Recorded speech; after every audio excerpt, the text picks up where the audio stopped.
बाद में महर्षि असित आए और उन्होंने घोषणा की कि यह बालक सब कुछ त्याग देगा, जगत का परित्याग करेगा और सन्यासी हो जाएगा। ईसा पूर्व 567 ईस्वी में उस तेजस्वी बालक ने जन्म के पश्चात उस राजकुल को सुख, शांति, समृद्धि चरम सीमा तक प्राप्त हो गई। धन, संपत्ति और आनंद ने वहां अपनी स्थायी निवास बनाया।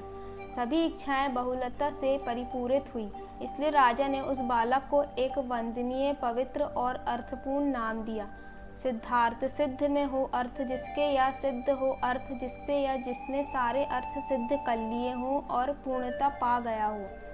कुछ समय पश्चात महारानी महामाया का निधन हो गया।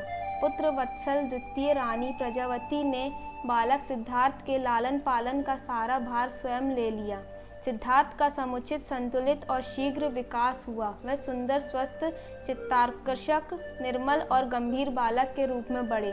पिता शुद्धोधन चिंतित थे। वे उन सभी चीज़ों, घटनाओं और क्रियाओं के प्रति सतर्क थे जो स्वयं सिद्धार्थ करते थे अथवा जो सिद्धार्थ की उपस्थिति में किए जाते थे। उन्होंने यह घोषणा कर रखी थी कि सिद्धार्थ के सम्मुख वह कुछ भी नहीं आएगा जिससे त्याग की भावना उद्भूत होती हो। सभी आवश्यकताओं और स्थितियों पर विचार और मनन के पश्चात ऐसी राजसी और सुगत चीज़ें उपलब्ध कराई गई थी जिनसे सभी आवश्यक और आकस्मिक आवश्यकताओं की पूर्ति संभव हो सके। राजमहल के अंदर ही एक एक वस्तु उपलब्ध थी। सिद्धार्थ के बाहर निकलने पर पाबंदी थी। उनका जीवन एक अति सुरक्षित और सुषमायित जीवन था।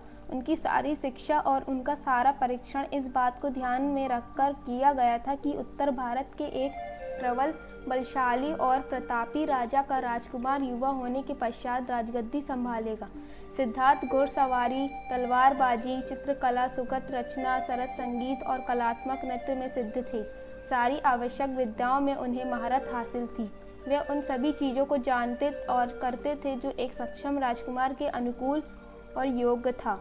राजमहल के अंदर एक सुखद, संपन्न और आकर्षक संसार बसाया गया था जिसमें रंगीनी थी, विलासिता थी, सुविधाएं थी, संतोष की मिठास थी, आनंद था, सभ्य था, संस्कारी था, सुरक्षित था, असीमित किंतु सघन था। इनमें स्पष्ट है कि उनका समय उत्साह और आनंद से आदेश देते और उन आदेशों की शीघ्र पूर्ति करते विश्वस्त और आज्ञाकारी अनुचरों के मध्य व्यतीत हुआ होगा। श्रेष्ठ गुरुओं से ज्ञान पाने समर्पित साथियों के बीच उल्लास और हास्यमय वातावरण खेलते हंसते बीता होगा। चुनी हुई शिष्ट और विशिष्ट सुंदरियों के बीच चित्र बनाते, गीत गाते, संगीत सुनते और रस ग्रहण करते हुए गुजरा होगा। उनकी गति और प्रगति पर तालियां मिली होंगी। उत्साह हुआ होगा। चाहते राजकुमार की मनःस्थिति, इच्छा, आवश्यकता तथा मौसम और जलवायु के अनुसार उन्हें सब कुछ आसानी से और प्रचुर मात्रा में मिला होगा।